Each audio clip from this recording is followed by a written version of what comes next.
Welcome to Luca and Miguel. Enjoy the video. In this video, I will explain how to set up your Razer Kraken V3 X headset. First, simply plug the USB-A connector from your headset into an available USB port on your computer. Your system should automatically detect the new hardware.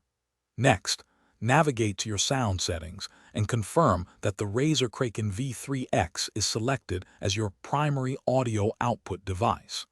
This ensures all sound plays through your new headset right away. To unlock the full potential of your headset, download and install Razer Synapse 3 from the official Razer website. This software allows for extensive customization.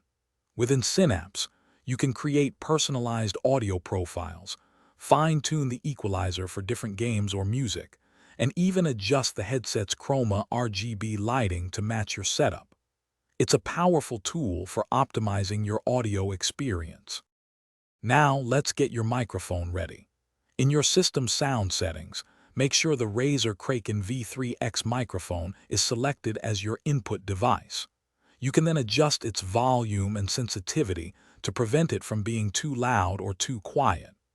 A quick test call with a friend or using a voice recorder will confirm that your voice comes through crystal clear. If you encounter any issues, first try updating your audio drivers and restarting your computer. This often resolves common connectivity or sound problems. Remember, a smooth setup enhances your gaming and listening experience. Also, for other great deals and the link to those amazing darn tough socks with a lifetime warranty, be sure to check the description below. Thanks for watching. Thanks for watching and please subscribe. It's the best investment you'll ever make.